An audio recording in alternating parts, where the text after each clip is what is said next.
South Africa ने भारत से एक हारा हुआ मैच जस्ट 30 रन से जीत लिया। अब सवाल शुभमन गिल पर उठ रहा है, यार क्या अगर तुम बैटिंग करने आते तो 30 रन भी ना बना पाते हैं? तुम्हें अपने ऊपर ये यकीन भी नहीं था? जब क्रिस वोक्स अपने टूटे हुए हाथ लेकर आ सकता है बल्लेबाजी करने, अनिल कुंबले टूटे हुए जबड़े के साथ आ सकते हैं बल्लेबाजी करने और गेंदबाजी करने, तो तुम एक छोटी सी चोट की वजह से नहीं आ पाए, वो भी जब 30 रन की चाहिए थी जरूरत भारत को। यार 100 में सीधी एक बात, अगर न्यूजीलैंड की वो क्लीन स्वीप से अभी भी कुछ नहीं सीखे हो तो फिर बेकार है क्रिकेट खेलना। टेस्ट क्रिकेट खेलना बेकार है यार तुम लोगों का। जरा सी चोट आ जा रही है, बहाने करके बैठ जा रहे हो। 30 रन तो छोड़िए, तुमसे 30 गेंदें भी नहीं खेली गई। कम से कम फैंस को तो यकीन हो जाता कि चलो आया था। बताइए, टेस्ट क्रिकेट के इतिहास में दूसरा सबसे कम रन का स्कोर ये चेज नहीं कर पाए, 124 रन नहीं बना पाए ये।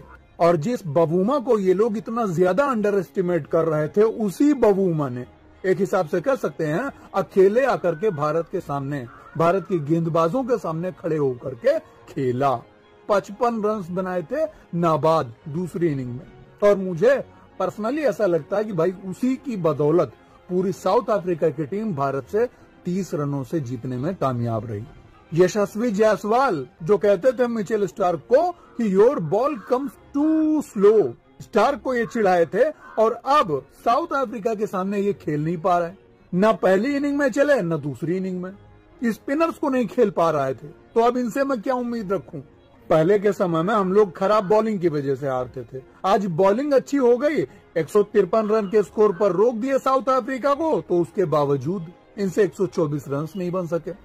कॉर्बिन बॉश और बवूमा के बीच 44 रनों की साझेदारी हुई थी 79 गेंदों पर, और कॉर्बिन बॉश एक बॉलिंग ऑलराउंडर है।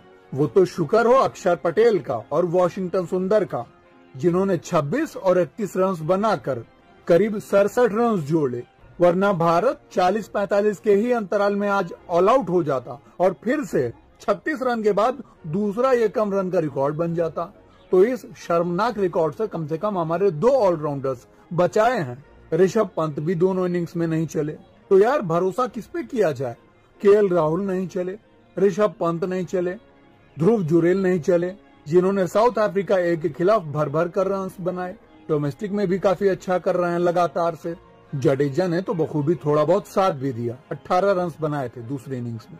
तो क्या सारा दारोमदार ऑलराउंडर के ऊपर आ जाएगा? और जब सारा दारोमदार हमेशा आपको ऑलराउंडर पर डालना है, तो टॉप ऑर्डर के बैट्समैन को क्यों ले जा रहे हो? ऑलराउंडर ही भर लो फिर। बताइए, जब आज के दिन का खेल शुरू हुआ था तो मुझे लगा था बस 7 या 8 ओवर के अंतराल में पूरी की पूरी साउथ अफ्रीका की टीम खत्म हो जाएगी और भारत को बहुत से बहुत 60-70 रन चेज करने रहेंगे बस।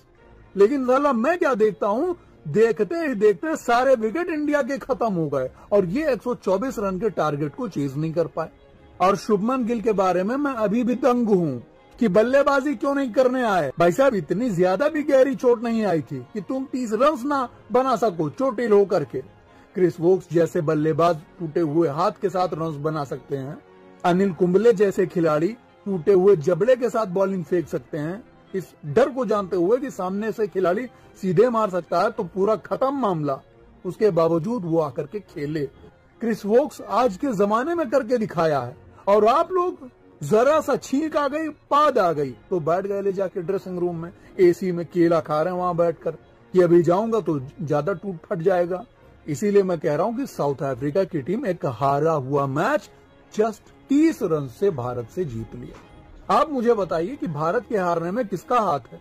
क्या शुभमन गिल का ना आना भारत की हार का सबसे बड़ा कारण है, या हमारे टॉप ऑर्डर का एक बार फिर से बुरी तरह से फेल होना सबसे बड़ा कारण है? हमारे बॉलर्स ने और ऑलराउंडर्स ने 200% दिया है अपना इस मैच को जिताने में, लेकिन यार जब टॉप ऑर्डर ही ना चले, रन्स ही ना बने हमारे बल्लेबाजों से, प्योर बल्लेबाजों से रन्स नहीं बना। ऑलराउंडर्स तो आकर के बना भी दिए, लेकिन इन प्योर बल्लेबाजों से नहीं बना। तो आप आज भारत की हार का कारण किसे मानते हैं? क्या वाकई में बुमराह जैसे खिलाड़ी भी टेम्बा बवूमा को काफी अंडर एस्टिमेट कर दिए क्या? या फिर वो वाला रिव्यू जिसमें बवूमा को कहे थे कि ये डैश डैश डैश बौना है, हाइट पे है गेंद, मैच खत्म होता है। साउथ अफ्रीका के खिलाड़ी बवूमा और साउथ अफ्रीका का क्रिकेट बोर्ड इस बात को उठाता है कि भैया हम कोई एक्शन नहीं लेंगे बुमराह के खिलाफ, जो भी बातें उन्होंने बवूमा को बोली थी। इट्स अ गेम चलता है। लेकिन मुझे अब जाकर के पता चला कि ये सारे के सारे खिलाड़ी भारत से बदला इस तरह से ले रहे थे। बवूमा एंड कंपनी भारत से बदला इस तरह से ली कि भाई साहब जस्ट शॉर्ट ऑफ लेंथ ये हमसे मैच जीत लेंगे, इतना करीब आकर के। आप मुझे बताइए कि आखिर कारण कहाँ था हारने